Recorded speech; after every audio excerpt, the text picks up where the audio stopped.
بسم اللہ الرحمن الرحیم۔ میں نے نبی کریم صلی اللہ علیہ وسلم سے سنا، آپ نے فرمایا کہ ایک بندے نے بہت گناہ کیے اور کہا، اے میرے رب، میں تیرا ہی گناہ گار بندہ ہوں، تو مجھے بخش دے۔ اللہ رب العزت نے فرمایا، میرا بندہ جانتا ہے کہ اس کا کوئی رب ضرور ہے جو گناہ معاف کرتا ہے اور گناہ کی وجہ سے سزا بھی دیتا ہے۔ میں نے اپنے بندے کو بخش دیا، پھر بندہ رکا رہا جتنا اللہ نے چاہا، اور پھر اس نے گناہ کیا اور عرض کیا، میرے رب، میں نے دوبارہ گناہ کر لیا، اسے بھی بخش دے۔ اللہ تعالیٰ نے فرمایا، میرا بندہ جانتا ہے کہ اس کا رب ضرور ہے جو گناہ معاف کرتا ہے اور اس کے بدلے میں سزا بھی دیتا ہے۔ میں نے اپنے بندے کو بخش دیا، پھر جب تک اللہ نے چاہا بندہ گناہ سے رکا رہا، اور پھر اس نے گناہ کیا اور اللہ کے حضور میں عرض کیا، اے میرے رب، میں نے گناہ پھر کر لیا، تو مجھے بخش دے۔ اللہ تعالیٰ نے فرمایا، میرا بندہ جانتا ہے کہ اس کا ایک رب ضرور ہے جو گناہ معاف کرتا ہے ورنہ اس کی وجہ سے سزا بھی دیتا ہے۔ میں نے اپنے بندے کو بخش دیا 3 مرتبہ، اب جو چاہے عمل کرے۔ نبی کریم صلی اللہ علیہ وسلم نے پچھلی امتوں میں ایک شخص کا ذکر کیا، اس کے متعلق آپ نے کلمہ فرمایا، یعنی اللہ نے اسے مال و اولاد سب کچھ دیا تھا۔ جب اس کے مرنے کا وقت قریب آیا تو اس نے اپنے لڑکوں سے پوچھا کہ میں تمہارے لیے کیسا باپ ثابت ہوا؟ انہوں نے کہا کہ بہترین باپ۔ اس پر اس نے کہا کہ لیکن تمہارے باپ نے اللہ کے ہاں کوئی نیکی نہیں بیچی ہے، اور اگر کہیں اللہ نے مجھے پکڑ پایا تو سخت عذاب کرے گا، تو دیکھو جب میں مر جاؤں تو مجھے جلا دینا، یہاں تک کہ جب میں کوئلہ ہو جاؤں تو اسے خوب پیس لینا، اور جس دن تیز آندھی آئے اس میں میری راکھ اڑا دینا۔ حضرت صلی اللہ علیہ وسلم نے فرمایا کہ اس پر اس نے اپنے بیٹوں سے پختہ وعدہ لیا، اور اللہ کی قسم کہ ان کے لڑکوں نے ایسا ہی کیا، جلا کر راکھ کر ڈالا، پھر انہوں نے اس کی راکھ کو تیز ہوا کے دن اڑا دیا۔ پھر اللہ تعالیٰ نے کن کا لفظ فرمایا کہ ہو جا، تو وہ فوراً ایک مرد بن گیا جو کھڑا ہوا تھا۔ اللہ تعالیٰ نے فرمایا، اے میرے بندے، تجھے کس بات نے اس پر آمادہ کیا کہ تو نے یہ کام کرایا؟ اس نے کہا کہ تیرے خوف نے۔ بیان کیا کہ اللہ تعالیٰ نے اس کو کوئی سزا نہیں دی بلکہ اس پر رحم کیا۔ پھر میں نے یہ بات ابو عثمان نہدی سے بیان کی تو انہوں نے کہا کہ میں نے اسے سلمان فارسی سے سنا، میں نے نبی کریم صلی اللہ علیہ وسلم سے سنا۔ حضرت صلی اللہ علیہ وسلم نے فرمایا کہ قیامت کے دن میری شفاعت قبول کی جائے گی۔ میں کہوں گا، اے رب، جس کے دل میں رائی کے دانے کے برابر بھی ایمان ہو، اس کو بھی جنت میں داخل فرما دے۔ ایسے لوگ جنت میں داخل کر دیے جائیں گے۔ میں پھر عرض کروں گا، اے رب، جنت میں اسے بھی داخل کر دے جس کے دل میں معمولی سا بھی ایمان ہو۔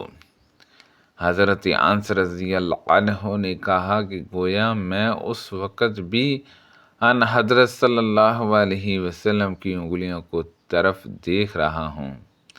بصرہ کے کچھ لوگ ہمارے پاس جمع ہو گئے، پھر ہم حضرت انس بن مالک رضی اللہ عنہ کے پاس گئے اور اپنے ساتھ ثابت کو بھی لے گئے تاکہ وہ ہمارے لیے شفاعت کی حدیثیں پوچھیں۔ حضرت انس رضی اللہ عنہ اپنے محل میں تھے، اور جب ہم پہنچے تو وہ چاشت کی نماز پڑھ رہے تھے۔ ہم نے ملاقات کی اجازت چاہی اور ہمیں اجازت مل گئی۔ اس وقت وہ اپنے بستر پر بیٹھے تھے۔ ہم نے صحابہ سے کہا تھا کہ حدیث شفاعت سے پہلے ان سے اور کچھ نہ پوچھنا۔ چنانچہ انہوں نے کہا، اے ابو حمزہ، یہ آپ کے بھائی بصرہ سے آئے ہیں اور آپ سے شفاعت کی حدیث پوچھنا چاہتے ہیں۔ انہوں نے کہا کہ ہم سے محمد صلی اللہ علیہ وسلم نے بیان کیا، آپ نے فرمایا کہ قیامت کا دن جب آئے گا تو لوگ ٹھاٹھے مارتے ہوئے سمندر کی طرح ظاہر ہوں گے۔ پھر وہ آدم علیہ السلام کے پاس آئیں گے اور ان سے کہیں گے کہ ہماری اپنے رب کے پاس شفاعت کیجیے۔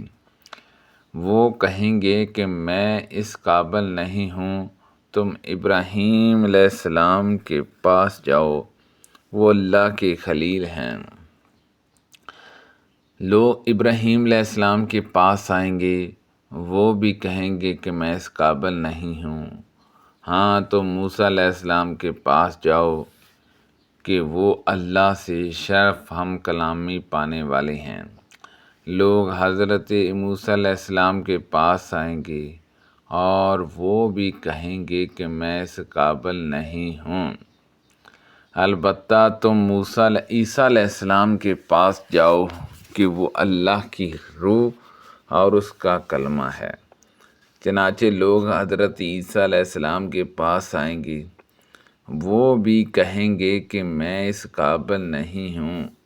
ہاں تم محمد صلی اللہ علیہ وسلم کے پاس جاؤ، لوگ میرے پاس آئیں گے اور میں کہوں گا کہ میں شفاعت کے لیے ہوں، اور پھر میں اپنے رب سے اجازت چاہوں گا اور مجھے اجازت دی جائے گی، اور اللہ تعالیٰ تعریفوں کے الفاظ مجھے اعلام کرے گا جن کے ذریعے میں اللہ کی حمد بیان کروں گا جو اس وقت مجھے یاد نہیں ہے۔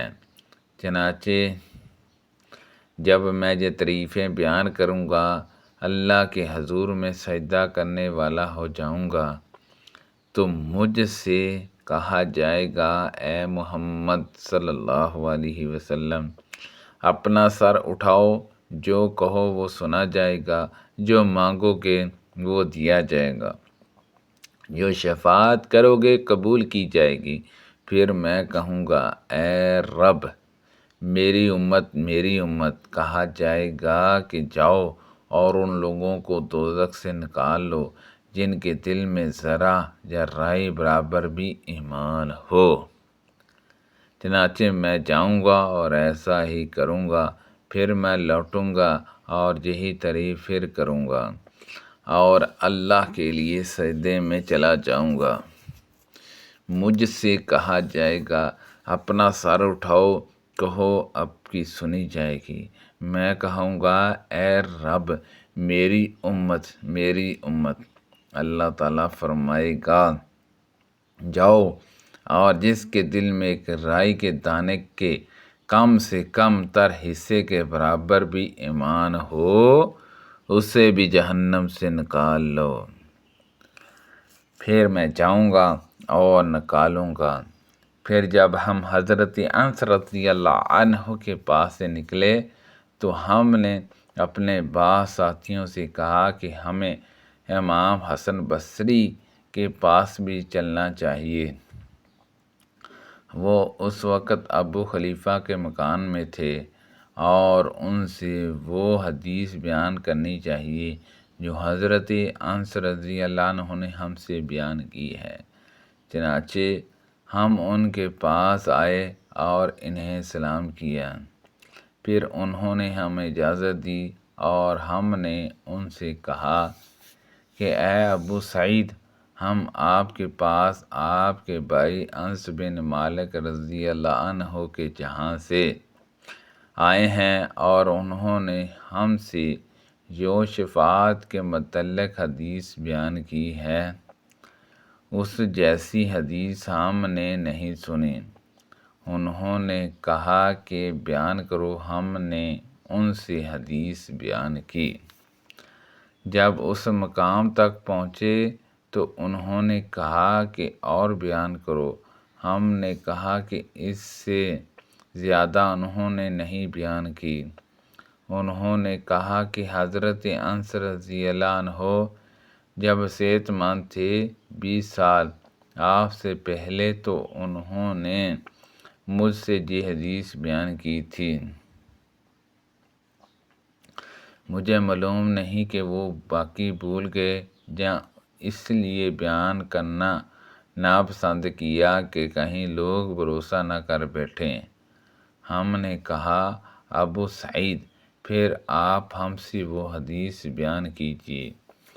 آپ اس پر ہنسے اور فرمایا انسان بڑا جلد باز پیدا کیا گیا ہے۔